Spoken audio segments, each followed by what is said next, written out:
Besok udah 1 Juni aja bro. Artinya Perpres nomor 27 tahun 2026 tentang ojol akan mulai berlaku. Seperti apa yang diutarakan oleh Bapak Presiden kita di tanggal 1 Mei, 1 bulan yang lalu di Hari Buruh, dan beliau juga bilang bahwa potongan itu untuk ojol 8%. Nah, kira-kira gimana bro? Gue akan speak up, gue akan bahas tentang masalah ini tentunya di ranah aplikasi yang gue gunakan sebagai mitra Inref. Yuk kita bahas. Mungkin banyak yang beranggapan bahwa aplikasi Inref tidak masalah dengan 8%, karena adanya beberapa pernyataan oleh salah satu manajemen Inref, itu Bapak Rian Buanda, tentang bahwa Inref itu masih sanggup di 7%. Kita tahu Inref masuk di Indonesia sekitar 2019-2020. Di waktu itu Inref tidak menerapkan potongan ke driver ya, artinya 100% buat driver. Tapi perkembangan akhirnya Inref melakukan potongan 10% untuk drivernya pertama kali waktu itu. Setelah itu ada penyesuaian naik ke 11% hingga saat ini 11,7% untuk driver motor atau ojolnya. Setiap penaikan komisi yang diberlakukan oleh Inref menyatakan untuk meningkatkan pelayanan. Artinya dengan 11,7% aja, mungkin lulu pada driver udah tahu pelayanan Inref atau benefit para driver tuh dapatnya kayak apa bro.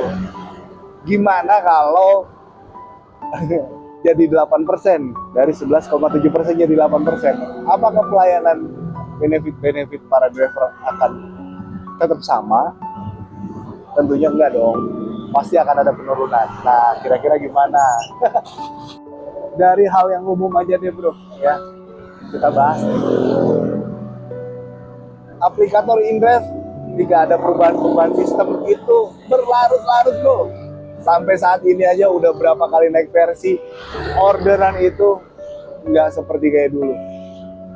Ya, ada yang bilang akun-akun baru dikasih, yang akun-akun lama yang ribuan itu sulit dapat order. Itu fakta sih, karena gua ngerasain.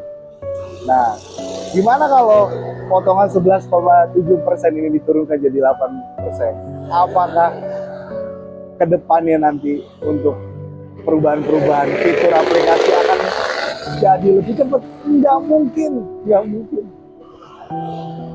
Terlebih juga yang umum, kalau di Gojek atau Grab, mereka punya pelayanan yang program-program yang luas. Tapi di Inref nggak ada. Jika turun dari 8%, apakah tetap sama seperti ini? Atau bisa lebih? Kan nggak mungkin. Coba kita pikir. So, potongan 8% itu apakah menjadi solusi terbaik? Gue cuma minta ya, mungkin kalau Bapak Presiden bisa nonton video gue ini, mungkin tolong dikaji ulang lagi. Ya, karena nggak hanya sekedar nilai 8% dan 92%, tapi ekosistem aplikasi juga harus dipikirkan. Itu dari gua. Silakan tulis kolom komentar. Gue Doni alias Driver Pemilih. Salam sejahtera.